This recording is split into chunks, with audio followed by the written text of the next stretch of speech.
오늘 하나님 말씀은 출애굽기 3장 11절부터 15절까지입니다. 사람은 태어나서 죽을 때까지 관계 속에서 삽니다. 혼자서는 관계를 맺지 못하고 반드시 상대가 있어야 됩니다. 사람은 스스로 있는 존재가 아니라 피조물입니다. 그렇기 때문에 반드시 너가 있을 때 나도 있고, 너라는 상대가 나에게 인격으로 있을 때라야지 나도 주체적인 인격으로 있게 됩니다.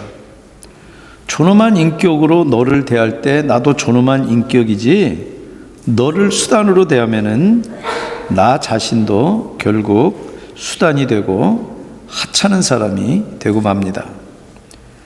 왜냐하면 모든 관계가 하나님으로부터 시작되기 때문에 그렇습니다. 하나님 말씀 출애굽기 3장 11절부터 15절 한 목소리로 같이 읽겠습니다. 모세가 하나님께 아뢰되 내가 누구이기에 바로에게 가며 이스라엘 자손을 애굽에서 인도하여 내리이까? 하나님이 이르시되 내가 반드시 너와 함께 있으리라. 네가 그 백성을 애굽에서 인도하여 낸 후에 너희가 이 산에서 하나님을 섬기리니 이것이 내가 너를 보낸 증거니라. 모세가 하나님께 아뢰되 내가 이스라엘 자손에게 가서 이르기를 너희 조상의 하나님이 나를 너희에게 보내셨다 하면 그들이 내게 묻기를 그의 이름이 무엇이냐 하리니 내가 무엇이라고 그들에게 말하리이까? 하나님이 모세에게 이르시되 나는 스스로 있는 자니라. 또 이르시되 너는 이스라엘 자손에게 이렇게 이르기를 스스로 있는 자가 나를 너희에게 보내셨다 하라. 하나님이 또 모세에게 이르시되 너는 이스라엘 자손에게 이같이 이르기를 너희 조상의 하나님 여호와 곧 아브라함의 하나님, 이삭의 하나님, 야곱의 하나님께서 나를 너희에게 보내셨다 하라. 이는 나의 영원한 이름이요 대대로 기록할 나의 칭언이라. 아멘. 잠깐 기도하시겠습니다. 성령 하나님, 이 시간 주님을 사랑해서 주님의 음성 듣기를 사모해서 주의 백성들이 빙판길을 뚫고 이 추운 날씨에 주님 앞에 나왔습니다. 주님, 이들을 친히 만나시옵소서. 성령 하나님, 이들의 마음을 움직이시고 주님의 음성 듣는 중에 우리들이 주님 만나고 주님 닮아가는 그런 놀라운 은혜가 우리 가운데 나타나게 도우시옵소서. 예수님 이름으로 기도합니다. 아멘. 사람들이 만나서 관계를 맺을 때 종종 자기 중심적으로 그렇게 자기 기준을 가지고 상대들을 재단합니다.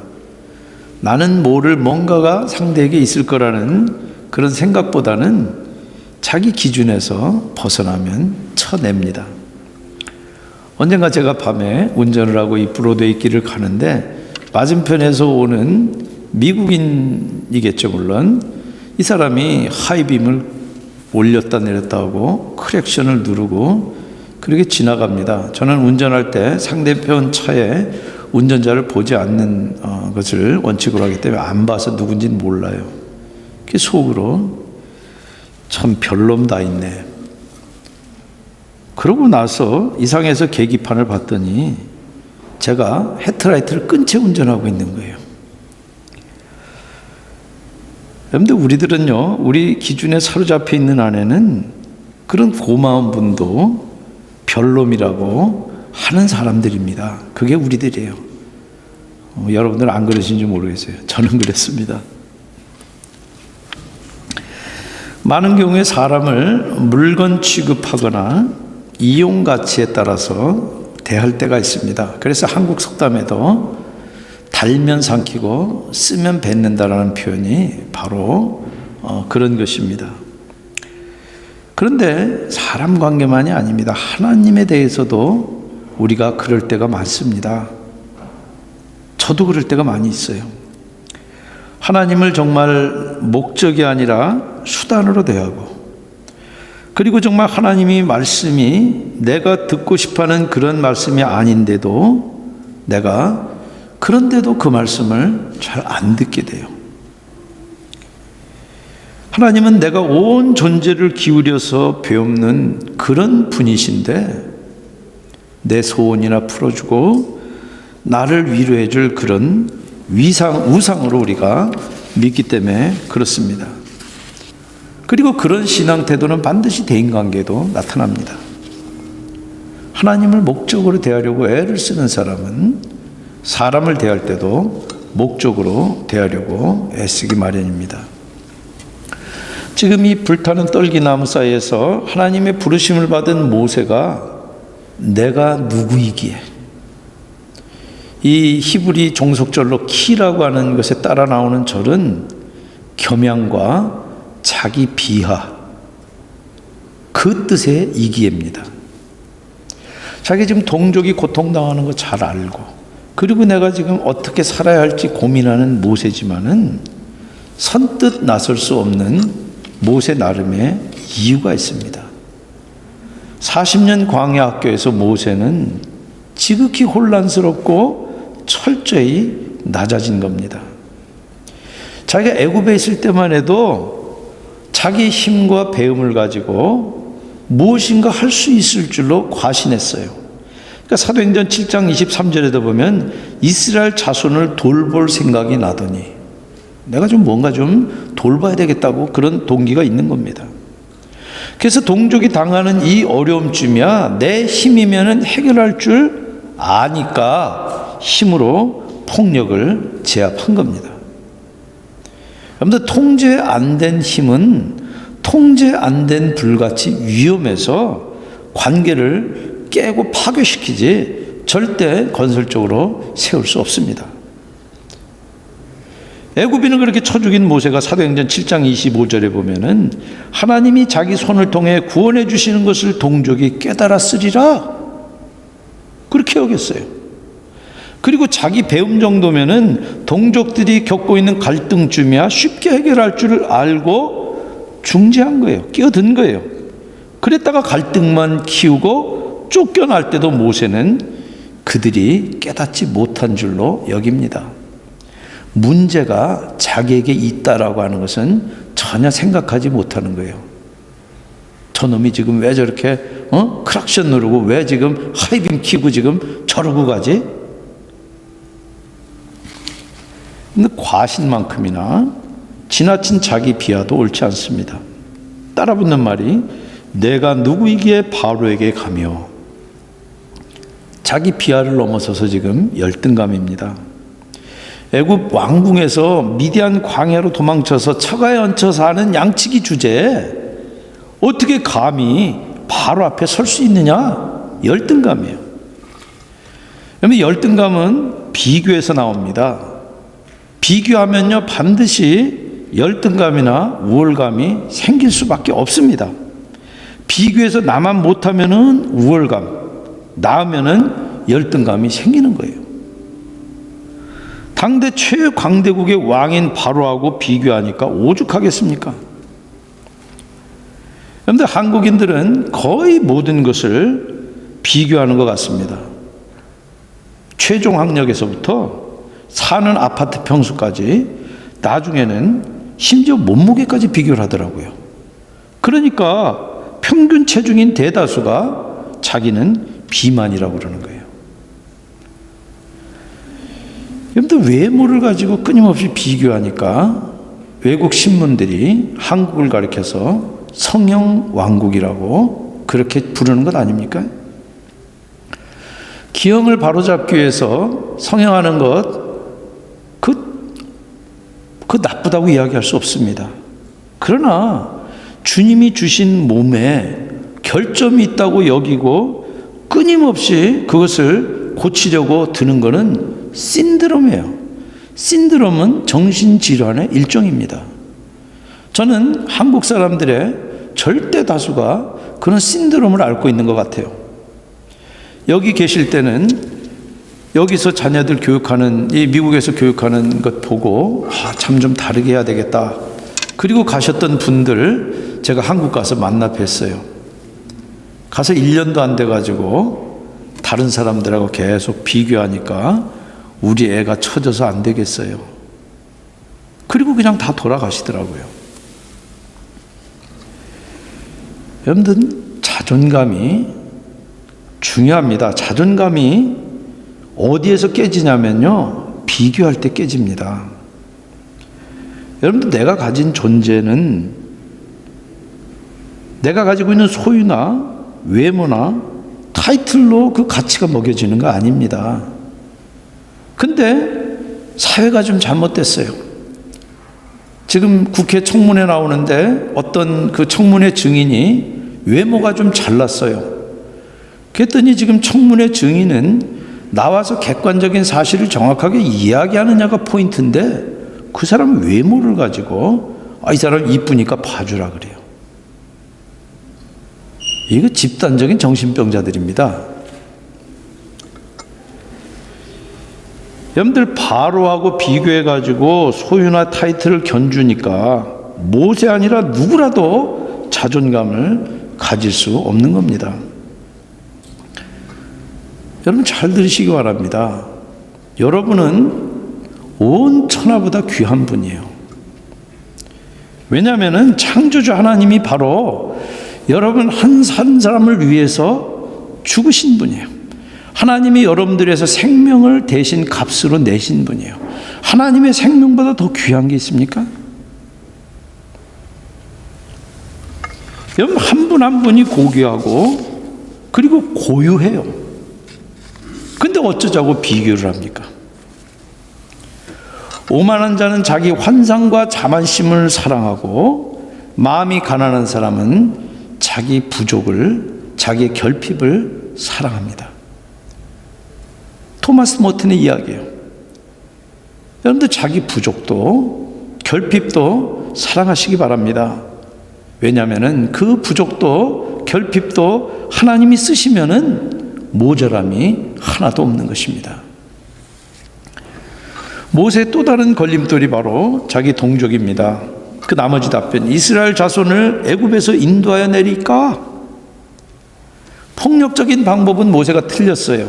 그렇지만 자기가 하나님의 도구인 거를 동족들이 깨달을 줄 알았는데, 그리고 깨닫고 감싸고 인정해 줄 줄 알았는데, 그러기는커녕 동족이 먼저 고발하고 덤벼들었어요. 그런 동족들 모습에 모세가 깊이 절망하고 좌절했을 거예요. 그 아픈 배신의 기억과 트라우마가 동족들에 대한 섭섭함, 의구심으로 남아있지만은 보다 근본적으로는 모세가 자기 힘과 배움 그리고 자기 열정만을 가지고 지금 민족이 처해 있는 이 위기를 이겨낼 수 있느냐는 거예요. 모세식으로 해가지고 그 문제가 해결되느냐는 거예요. 모세가 투사는 될 수 있는지 모르지만은 그렇게 해서는 하나님의 도구가 될 수 없습니다. 물론 동족이 죽든 말든 갈등으로 서로 대립하든 말든 눈 질끔 감고 애국 왕자로 그냥 살았으면은 모세는 지금 광야에서 연단 맞는 대신에 권모술수를 익혀서 신분 상승의 사다리를 올라가서 재산과 함께 첩을 늘려갔을 거예요. 그래서 다른 사람들하고 비교했을 때 다른 사람들이 부러워할 그런 우월적인 위치에 올랐을 수도 있습니다. 아니면 숙청당해서 죽었을 수도 있고,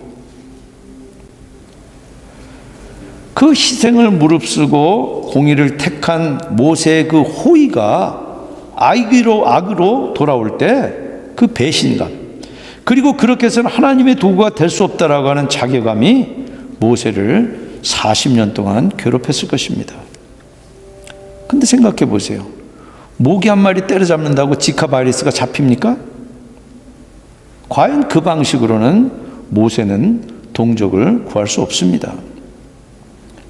그런데 역사상에 좋은 의도로 시작했던 수많은 개혁이나 사회운동들이 어떻게 됐습니까? 우리가 역사를 보면 다 나오잖아요. 모세 자신이 바뀔 필요가 있는 것입니다. 모세가 지금 이 사명을 받을 때가 모세 인생에서는 가장 바닥을 칠 때인데, 모세가 과연 어디에서 그러면 자존감을 찾습니까? 하나님이 가라 하시면은 분명히 갈 힘도 주시겠지만은 모세에게 바로는 너무나 높은 벽이에요. 그리고 동족들은 너무나 청맹관이라서 이 사람들하고는 될 일이 없는 것 같아요. 거기다 힘있고 팔팔한 40대도 아니고 지금 80이에요. 우리 기준이 아니라 모세가 쓴 시가 시편 90편 10절인데 모세가 뭐라 그랬냐면 우리의 연수가 70이요 강건하면 80. 아무리 강건해도 80이면은 인생 종칠 때인데 누가 봐도 지금은 아니라는 거예요.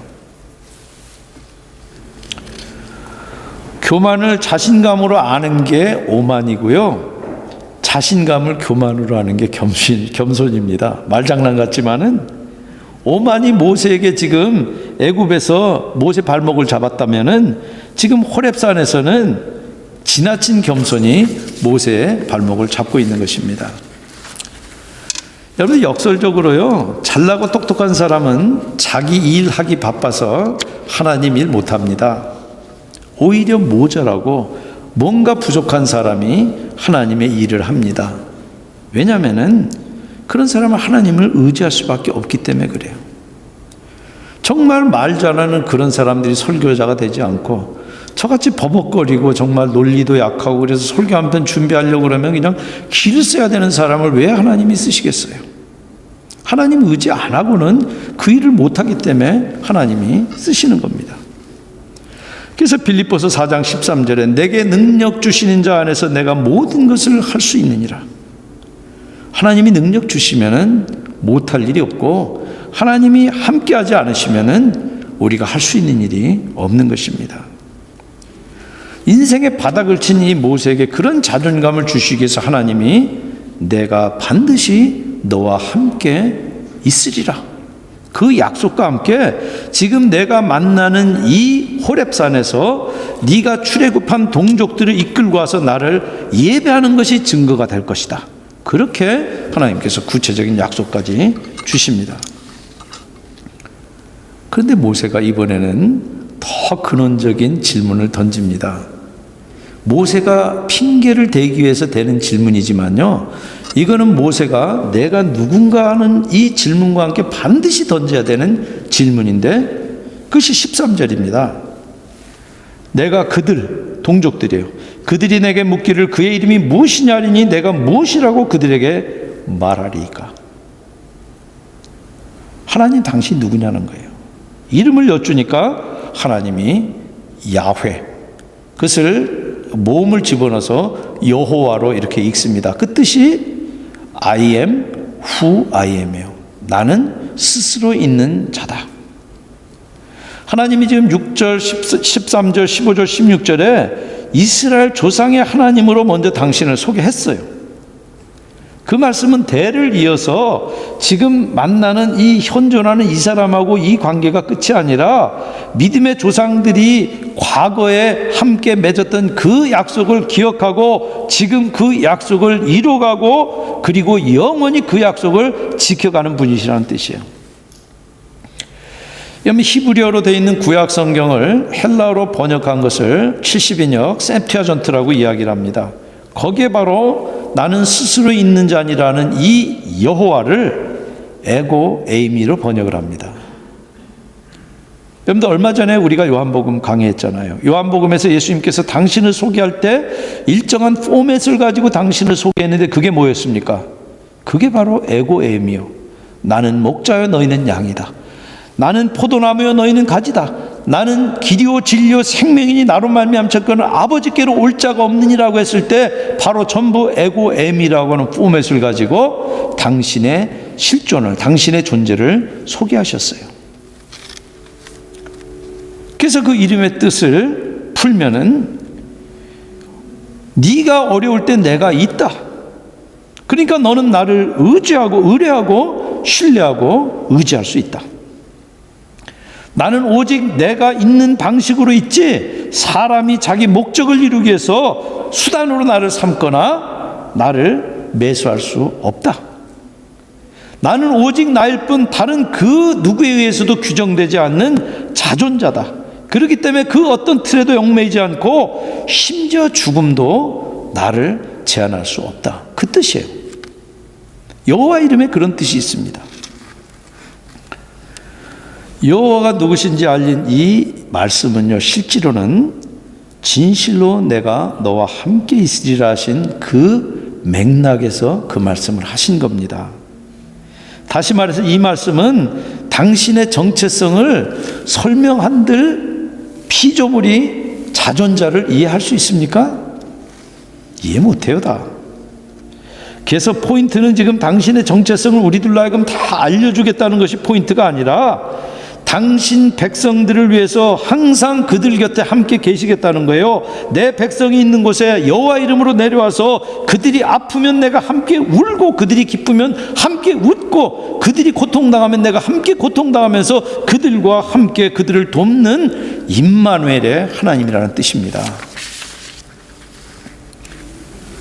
하나님께서 이 땅에 세우신 당신의 그 계획을 실행할 인물로 지금 모세를 택하고 부르시고, 근데 그 부르신 목적이 모세를 바로에게 보내서 아브라함과 이삭과 야곱과 그 약속했던 그 약속을 아브라함과 이삭과 야곱의 그 자손들에게 약속한 대로 이루어서 지금 잠시 머물고 있는 이 터전 애굽이 아니라 여기서 나와서 아브라함과 이삭과 야곱에게 약속한 그 땅 가나안에 데리고 들어가겠다, 그것이에요. 근데 아무리 따져봐도 인간적으로는 불가능한 일이에요. 지금 그 당시 최강대국의 기마대와 최강대국의 정예 군사를 가지고 있는 미국 같은 나라에 지금 그런 데서 지금 전혀 군사훈련이라고 하는 건 받아보지도 못한 이 노예들 맨날 벽돌이나 굽고 구운 벽돌 싸가지고 뭐 건물이나 짓고 그랬던 사람들 가지고 어떻게 도모를 합니까? 그래서 이 모세가 바로에게 나간다는 거는 죽으러 가는 거예요. 게다가 자기가 겪어본 이 동족들 히브리인들 가지고는 택도 없는 일이에요. 리더나 팔로워나 상황까지 검토해야 될 기본적인 모든 조건이 이루어질 수 없는 최악의 조건이 분명해요. 근데 잘 보세요. 하나님은 이미 오래전부터 계획하셨어요. 그리고 적어도 애굽에서 40년만큼 광야에서 40년을 모세는 자기가 다듬어지기 위해서 인내했다고 그러지만 하나님 편에서는 하나님의 계획을 이루기 위해서 하나님이 인내하신 거예요.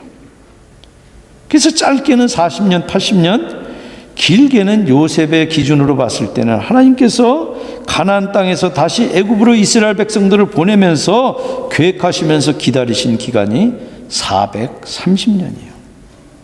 그리고 그 기간은 사람들 눈에 보이지 않는 겁니다. 그러니까 모세가 선뜻 순종할 수 없을 만큼 이 일은 지금 순탄하지도 모세에게는 버겁기 짝이 없는 일이에요. 그럼 하나님이 잘못 판단하신 겁니까? 아니요. 하나님은 누구보다도 이 상황을 잘 아시고 때가 무르익은 것을 아세요. 그러니까 거듭거듭해서 모세의 거절을 참고 받아주시면서 거듭해서 설득하십니다. 모세가 한 번 거절하면 두 번째, 모세가 4번 거절하면 5번째, 하나님께서 모세를 설득합니다. 그런데 저는 오늘 이 본문을 읽으면서 하나님께서 한 번 택정하고 부르신 사람은 누구도 가로막을 수 없다. 환난이나 공고나 박해나 기근이나 적신이나 위험이나 칼도 막을 수 없다. 사망이나 생명이나 천사들이나 권세자들이나 현재일이나 장래일이나 능력이나 높음이나 기쁨이나 다른 어떤 피조물이라도 우리 주 예수 그리스도 안에 있는 하나님의 사랑에서 우리를 끊을 수 없다. 여러분들, 우리가 신앙생활에서 그리고 삶에서 하나님이 어떤 분인지를 아는 것이 사실은 가장 중요합니다. 왜냐하면 거기서부터 우리들이 모든 관계가 거기서부터 나오기 때문에 그렇습니다. 그래서 하나님을 아는 거룩한 지식은 바르고 균형 잡힌 신앙생활뿐만 아니라 자칫 무가치하고 하찮은 인생 살기 쉬운 세태 가운데서 가치 있고 존엄한 삶을 사는 원동력이 바로 하나님을 우리가 어떻게 바라보느냐에 따라서 나오는 것입니다. 여러분들, 내가 높은 자리에 올라가고 큰 일하고 그것이 중요한 것이 아닙니다. 높은 자리에 올라가고 큰 일하지만은 하찮은 사람들이 있어요. 아주 저 밑에서 보이지 않는 그런 일하지만은 정말 고귀하고 정말 존엄한 삶을 사는 사람들이 세상에 얼마든지 있어요. 여러분들, 올라가려고 하지 말고 중요한 사람 되려고 하지 말고 많은 건 누리려고 하지 마세요. 여러분들 정말 고귀하고 정말 존엄한 삶을 여러분들 인생 목표로 삼으시기 바랍니다. 그래서 시편 124편 8절에 우리의 도움은 천지를 지으신 여호와의 이름에 있도다. 임마누엘이라고 하는 그 이름, 내가 반드시 너와 함께 있으리라. 과거와 현재와 미래를 아우르는 그런 약속입니다. 그런데 큰 일 앞에서 자기 한계를 절감하는 사람, 그래서 정말 의기소침하는 사람에게 하나님께서는 임마누엘로 오십니다. 여호수아서 1장 5절에 보면요, 내가 모세와 함께 있었던 것 같이 너와 함께 있을 것입니다. 임마누엘을 이야기하는데, 출애굽하고 그리고 40년 광야 기간 동안에 히브리 민족을 이끌었던 이 불세출의 리더 모세를 지금 느보산에서 떠나보내고 혼자 덜렁 남은 여호수아가 지금 가나안 정복을 혼자 감당해야 되는 그 버거운 짐을 떠안았을 때 하나님께서 여호수아에게 나타나서 하신 말씀이 임마누엘이에요. 내가 너와 함께 하겠다. 네가 네 힘으로 하는 거 아니다. 네가 내 파트너 아니냐. 내가 하는 것이다. 전쟁은 내게 속한 것이다. 그러니 너는 가만히 있어서 내가 하는 일을 볼지어다. 그 말이에요. 그리고 용기가 필요한 기드온에게 사사기 6장 16절에 내가 반드시 너와 함께 하리니, 임마누엘이에요. 네가 미디안 사람 치기를 한 사람을 치듯 하리라. 그러니까 상대가 수만 명이 온다 할지라도 줄이고 해가지고 그냥 300용사를 가지고 데리고 가서 무찌르는 거예요. 왜?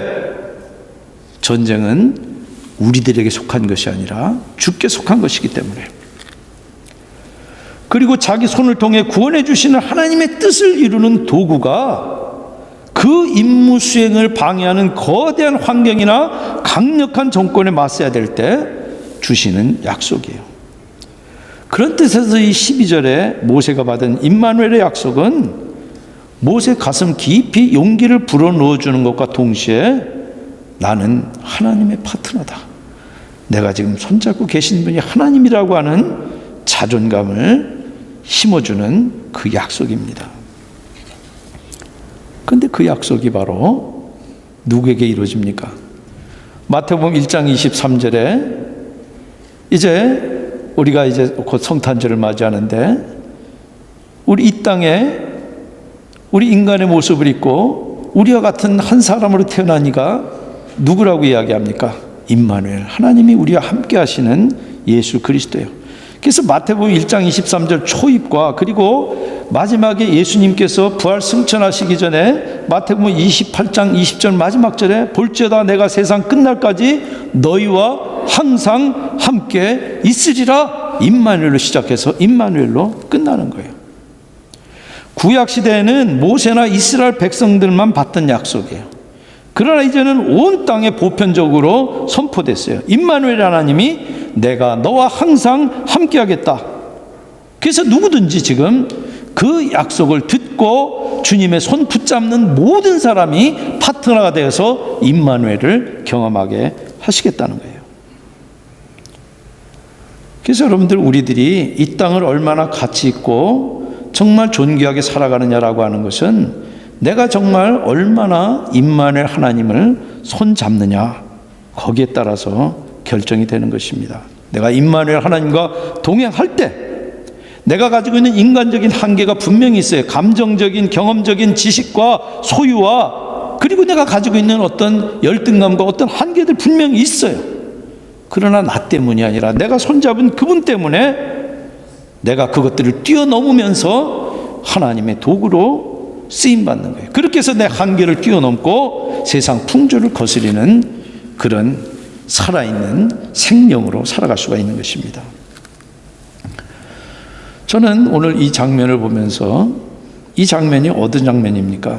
호렙산이 어느 장면입니까? 왜 갔습니까 거기? 모세가 양치다 간 거예요. 지금 하나님은 모세가 양치는 일상의 자리로 찾아오신 겁니다. 아브라함도 그랬고요, 선지자 아모스도 그랬고, 다윗 왕도 양치는 자리, 삶의 현장으로 하나님께서 찾아오셨어요. 예수님도 갈릴리 호수에서 물고기 잡는 어부들을 직접 찾아오셔서 그들을 사람 낚는 어부로 부르셨어요. 하나님은 예배당에 갇혀 계시는 분이 아니에요. 우리들의 평상 속에서, 일상 속에서 우리들이 만날 수 있고, 오히려 어떤 의미에서는 우리들의 일상의 자리가 하나님을 만나 뵙는 가장 보편적인 자리예요. 그것이 바로 하나님이 우리에게 주신 은사와 달란트를 써서 내가 돈을 벌고 살고 아이를 낳고 기르는 장소고, 그리고 친구들과 만나 어울리는 그런 일상의 장소인 동시에 하나님의 임재를 경험하는 장소예요. 그리고 하나님을 만나서 우리들이 하나님의 사명으로 내가 지금 처해 있는 어떤 제약을 뛰어넘는, 그렇게 해서 하나님의 사명자로 살아가는 자리가 우리들의 일상인 것입니다. 나는 누구인가? 그 질문에 대한 답변은 하나님은 누구인가 하는 답변과 그 질문과 직결됩니다. 그래서 칼빈은 기독교 강요에서 하나님을 아는 지식 없이 나를 알 수 없고, 나를 아는 지식 없이 하나님을 알 수 없다. 하나님이 어떤 분인지 알 때 그분이 나를 사랑하신다는 말이 얼마나 감격적인 말인지 그때 깨달아지고, 내가 어떤 형편없는 존재이고 내가 어떤 죄인인지를 내가 절감할 때 그런 나도 사랑하는 하나님이 어떤 분인지가 그때 나한테 다가온다는 거예요. 그랬을 때 내가 누구도 흔들 수 없는, 무엇과 비교해도 흔들 수 없는 내 안에 깊은 자존감이 거기서부터 나오는 것이고, 다른 사람들을 대할 때도 내가 수단으로 대하거나 물건처럼 대하는 것이 아니라 존귀한 한 생명체로, 그리고 하나님의 피조물로 그 사람들을 존귀하게 대할 수 있는 것입니다. 그런 사람이 이 땅을 존귀하게 가치 있게 의미 있게 살아가게 되는 것입니다. 내가 아무리 많은 것, 내가 아무리 높은 자리에 올라가고 누린다 할지라도 형편없고 하찮은 삶으로 얼마든지 그 인생을 끝낼 수가 있는 것입니다. 그 질문하고 응답을 받으면서 모세의 원래 동기에는 누가 있었습니까? 자기 동족이잖아요. 근데 모세가 지금 감당하는 그 사명은 동족을 뛰어넘어서 동족을 핍박하는 애굽인들을 아우르는 온 인류를 향한 참된 자유와 해방을 선물하려고 하는 하나님의 그 원대한 계획의 일부로 부름을 받는 거예요. 그 부름에 대한 모세의 첫 반응이 내가 누구이기에 바로에게 가며 이스라엘 자손을 애굽에서 인도하여 내리까? 이 진지한 고뇌와 자기 점검 과정을 통해서 모세는 하나님의 계획의 일부가 되어서 하나님의 파트너로 그 계획을 이루어가는 사람이 됩니다. 여러분들도 하나님 앞에 나는 누구인가? 그런 진지한 질문을 던지면서 그 과정 가운데서 여러분들이 정말 이 땅 가운데 생명으로 태어난 그 고귀한 목적과 사명을 발견하고 존엄하고 가치 있는 삶을 살아가는 저 여러분들 다 되시기를 주님의 이름으로 축원드립니다. 같이 기도하시겠습니다.